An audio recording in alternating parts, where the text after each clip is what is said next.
At dahil nalalapit na nga mga kakulit ang kasal ni Tito Ka-Dreamers, ang birthday pala ni Lula. Kaya naman ngayong araw nga, samahan nyo nga kaming mangahoy ng mga kawayan na gagamitin sa pagluluto. Pero bago nga ang lahat mga kakulit, muli nga akong magbo-voice over ng aming mga content dahil wala nga akong pasok. Bali ngayong araw, maagap nga kaming gumising ng inyong daddy kulit. Sapagkat ngayong araw nga, mangunguha nga kami ng mga kawayan na gagamitin panggatong sa pagluluto.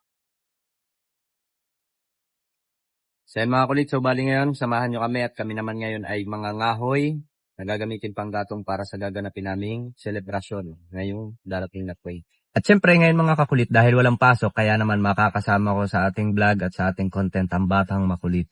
Syempre kasama rin nating mga ngahoy siya, o, diba? Ready ka na ba mga ngahoy? Ready na.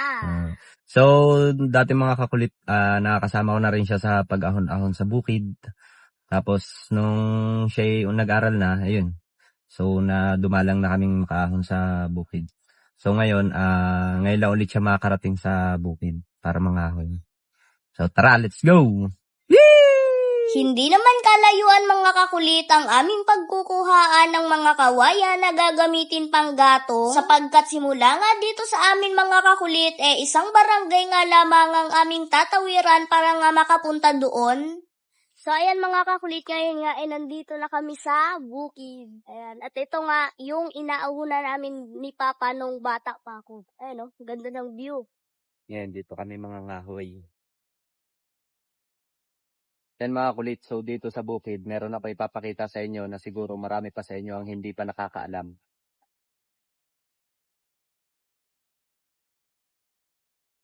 Ayan, di ba? So ito mga kakulit, kanya makikita, ito yung saging na maraming buto dito sa amin. Ito yung tinatawag dito sa amin na pikiw. At ngayon ipapakita ko sa inyo na totoong maraming buto ito. Ayan. Ito yung napakaraming buto pero napakatamis nitong saging na to. Ang itsura nito mga kakulit para siyang para siyang bayabas. Ayan 'Di ba? Kung inyo makikita daming buto.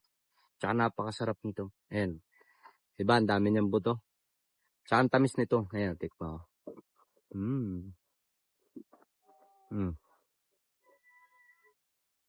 Ang dami niyang buto. 'Di ba? So dito lang kayo makakita sa amin ng ganitong klase ng uri ng saging na napakaraming buto. Ito siya. Ayun yung kanyang puno. Ayun Ayan. So yan yung puno ng pikiw.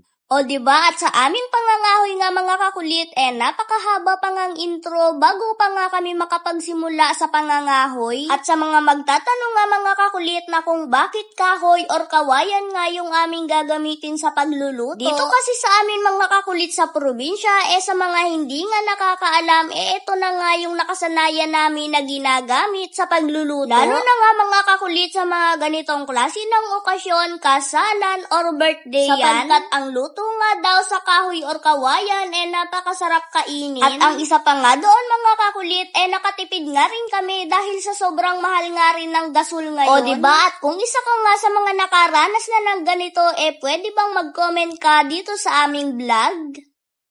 O diba, kung sa inyo ang Hilux ginagamit yung pang service sa opisina o sa kung saan pa man, dito sa amin service lang ng kahoy. Ilang araw pa nga mga kakulit ang lilipas bago nga mga kakulit ang gaganapin namin na selebrasyon. Pero ganun pa man mas mabuti na nga na habang maaga pa nakakapag-prepare na nga kami ng aming mga gagamitin. Nakapanguha na nga mga kakulit ang inyong daddy kulit noon ng mga kawayan pero hindi nga namin yun na-videohan. From this to this. Opo, mga kakulit, andito pa rin kami ngayon at nangangahoy ng kawayan. Nagagamitin namin panggatong sa gaganapin naming celebration. Di ba? O diba at kahit na pagod na nga sa pangangahoy, hindi nga mawawala ang mga biruan para nga mapawi ang pagod na nararamdaman. Kaya naman kung pagod ka na magpahinga ka. Charot, hindi dapat gayon. Charot! So yun lamang mga kakulit. See you next vlog. I love you all. Charot! Hindi dapat gayon. So ayan mga kulit, so bali ngayon mamimili ako ng mabibigyan natin ng blessing sa mga magha-heart and share ng ating video at syempre sa mga magre-register at magka-cash in dyan sa nasa baba natin. Kaya ano pang hinihintay mo, mag-comment ka lamang at screenshot mo, send mo sa comment section.